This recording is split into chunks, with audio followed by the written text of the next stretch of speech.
కళ్యాణానికి శివుణ్ణి ఎవరు ముస్తాబు చేస్తారు? శ్రీశైల మల్లన్న పాగా దర్శనానికి ఉన్న విశిష్టత ఏంటి? మల్లికార్జున స్వామి పెళ్లి కుమారుడిగా ముస్తాబైనప్పుడు తలపాగా చుట్టేది ఎవరు? ఇంతకీ మల్లన్న తలపాగా ఎక్కడ తయారవుతుంది? ఏ వంశస్థులు మల్లన్న తలపాగా తయారు చేస్తున్నారు? శ్రీశైల మల్లన్న పాగా దర్శనానికి ఎంతో విశిష్టత.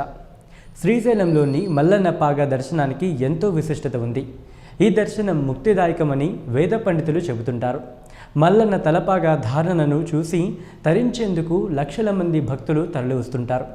మహాశివరాత్రి పర్వదినాన అర్ధరాత్రి సమయంలో లింగోద్భవం తరువాత భక్తులు మల్లన్న పాగా దర్శనం చేసుకుని తరిస్తారు. మల్లన్న తలపాగా తయారు చేస్తున్న పృథ్వీ వంశస్థులు అంటే దేవాంగ అంటారు. శ్రీశైల మల్లన్నకు తలపాగా ధరింపజేసేది ఎవరో మీకు తెలుసా?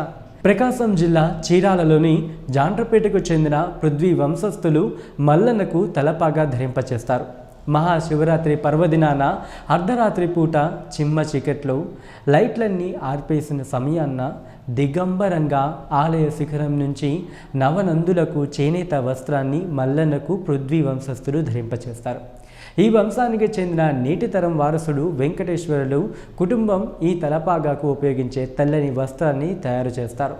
తలపాగా కోసం తయారు చేసే తెల్లని వస్త్రాన్ని సంవత్సరాంతరం నియమ నిష్టలతో నేస్తారు. రోజుకు 3 చొప్పున నేస్తారు. ఆ తర్వాత గ్రామంలో అత్యద్భుతంగా వీణుల విందుగా ఈ తలపాగాను ఊరేగిస్తారు. అక్కడి నుంచి నేరుగా వేటపాలెం మండలం పందిళ్లపల్లి గ్రామంలోని పునుగు రామలింగేశ్వర స్వామి దేవస్థానంలో నిద్ర చేస్తారు. అక్కడి వేకువజామున ఆలయంలో ప్రత్యేక పూజలు నిర్వహిస్తారు.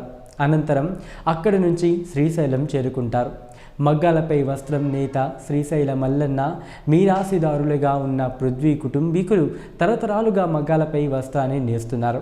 అలా నేచిన వస్త్రాన్ని శ్రీశైల మల్లన్నకు తలపాగా నవనందుల మీదుగా శిఖరం అంచు వరకు కడతారు. పృథ్వీ కుటుంబీకులు తలపాగా ధరింపజేసిన తర్వాతే మల్లన్న కళ్యాణం మొదలవుతుంది. శివరాత్రి కార్యక్రమాలు ప్రారంభమవుతాయి. అత్యంత శోభాయమానంగా దర్శనం. మహాశివుని లింగోద్భవ సమయంలో శివపరమాత్మ ఆనంద స్వరూపుడై విశ్వవ్యాప్తి చెందుతాడని ప్రతీతి. నిరాకారుడైన ఆ మహాదేవుని పెళ్లి కుమారుడిగా అలంకరించడంలో భాగంగా శివనామాలను పూర్ణ అంచును కలిగిన తెల్లటి నూతన చేనేత వస్త్రాన్ని ఆలయ శిఖరం నుంచి నవనందులకు తలపాగాగా చుడతారు. తలపాగా ధారణ అనంతరం దేవాలయం అత్యంత శోభాయమానంగా దర్శనమిస్తుంది. ఈ వీడియో కనుక మీకు నచ్చినట్లయితే లైక్ చేయండి, కమెంట్ చేయండి, షేర్ చేయండి. మరిన్ని అప్డేట్స్ కోసం సబ్స్క్రైబ్ చేయండి. Keep watching eager media works.